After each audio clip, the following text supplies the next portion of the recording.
આવતીકાલ એટલે કે 15 ઓગસ્ટ 2025ના રોજ ભારતના વડાપ્રધાન નરેન્દ્ર મોદી એક નવો રેકોર્ડ બનાવવા જઈ રહ્યા છે। આ વર્ષે સ્વતંત્રતા દિવસ અવસરે તેઓ સતત 12મી વાર લાલ કિલ્લાના પ્રાચીર પથથી રાષ્ટ્રધ્વજ ફરકાવશે। આ સિદ્ધિ તેમને દેશના ઇતિહાસમાં એક નવું સ્થાન આપશે, કારણ કે અત્યાર સુધી કોઈ બિન કોંગ્રેસી વડાપ્રધાન આવું કરી શક્યું નથી।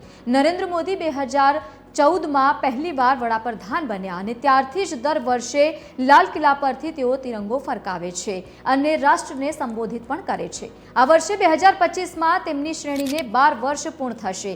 અગાઉ બિન કોંગ્રેસી વડાપ્રધાનોમાં આ રેકોર્ડ અટલ બિહારી વાજપેયીના નામે હતો, જેમને લાલ કિલ્લા પર 6 વખત તિરંગો ફરકાવ્યો હતો।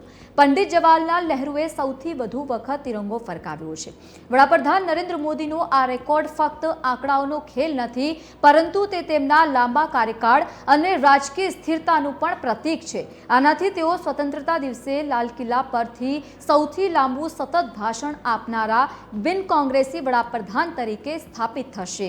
2024ની ચૂંટણીમાં સતત ત્રીજી વાર જીત હાંસલ કરીને રાજકીય વિશ્લેષકો માને છે કે આ સીમાચિહ્નરૂપ મોદીની છબીને વધુ મજબૂત બનાવશે અને તેમને ભારતના સમકાલીન રાજકારણના અગ્રણી નેતાઓમાં ઉચ્ચ સ્થાન આપશે। આ ઉપરાંત 2024ની સામાન્ય ચૂંટણીમાં સતત ત્રીજી વખત સત્તામાં પાછા ફર્યા પછી આ તેમનું પહેલું સ્વતંત્રતા દિવસનું ભાષણ હશે, જેનાથી આ પ્રસંગનું મહત્વ વધુ વધી ગયું છે।